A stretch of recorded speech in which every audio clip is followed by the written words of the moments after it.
Pierre et Jean utilisent eToro pour investir sur les marchés financiers.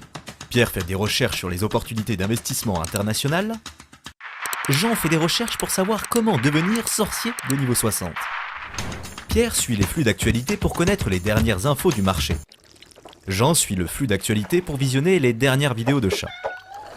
Pierre dispose d'une liste de favoris pour les investissements prometteurs. Jean a également une liste de favoris. Alors comment se fait-il que Jean soit aussi bon investisseur que Pierre? C'est parce que Jean utilise la fonction CopyTrader d'eToro pour reproduire automatiquement l'activité de trading de Pierre. À chaque fois que Pierre accomplit un trade, Jean en a fait autant. Yes! Trader comme Pierre avec eToro, le leader mondial des plateformes de trading social.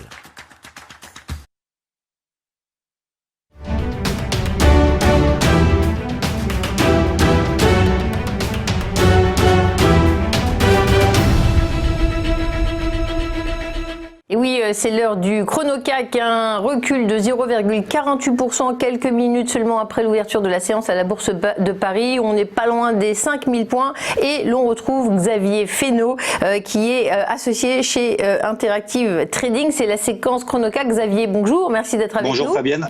Alors, c'est vrai qu'on commence tout doucement la Bourse de Paris. C'est vrai qu'il y a quelques mauvaises nouvelles du côté de la santé, de ce front du coronavirus.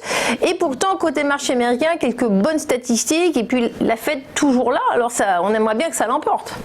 C'est effectivement surtout la Fed qui est en soutien en tout cas depuis le début de la semaine. D'ailleurs on avait eu un gros gap haussier et ce fameux Island Reversal qu'on avait d'ailleurs sur les marchés américains en langage technique, en fait c'est un retournement violent de psychologie. La semaine passée c'était la semaine dernière, donc c'était panique générale. La semaine d'avant c'était l'euphorie et du coup on avait un gros retournement de situation et avec cette intervention depuis le début de la semaine, comme tout le monde parle depuis maintenant quelques jours, la Fed rachète des obligations notamment sur le marché secondaire, donc on ouvre encore un peu plus les vannes, on atteint un autre niveau et c'est vrai, voilà, on est tiraillé entre les deux, donc c'est vrai qu'on a les 4 sorcières demain. Alors est-ce que ça va changer la donne? Non, pas forcément. Par contre, on entre du coup dans une phase de lessiveuse, c'est-à-dire on a des mouvements un peu aussi, en tout cas en intraday légers, sans véritablement accélérer, et d'un autre côté, on n'a pas non plus de trop grosses mauvaises nouvelles pour le moment pour entraîner tout simplement un retournement de tout ce qu'on a finalement reconquis depuis le début de la semaine. Donc ça nous donne finalement toujours des tendances haussières que tout le monde connaît maintenant depuis quelques mois. Toujours en lame de fond, malgré le fait, encore une fois, qu'on a eu un violent retournement de situation la semaine dernière. Donc je suis pas forcément très pessimiste pour le moment, tant que le CAC, en l'occurrence, reste au-dessus des 4800 points. Alors on en est loin, parce que vous venez de le dire, on est juste sous les 5000 points, mais dans une optique, on va dire, plutôt de swing trading, donc sur plusieurs jours, tant qu'on reste au-dessus des 4800 points, pour le moment, il n'y a pas d'alerte majeure. À très court terme, en tout cas d'ici cette fin de semaine, tant qu'on reste au-dessus des 4920 points, tout va bien.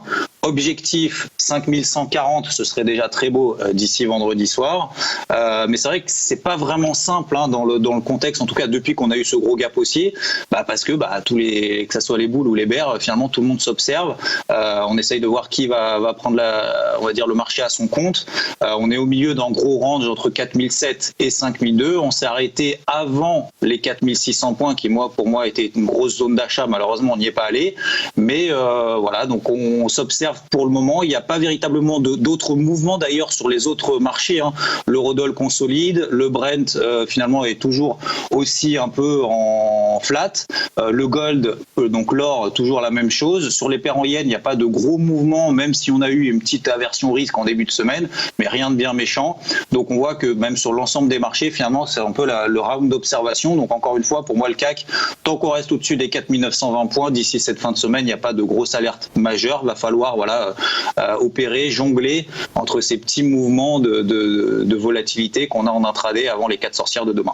Merci beaucoup Xavier Fesneau d'Interactive Trading. On est à moins 0,43% et on continue notre décryptage du marché avec une sélection de 3 valeurs. C'est tout de suite avec eToro. Restez avec nous pour la séquence Market Mover.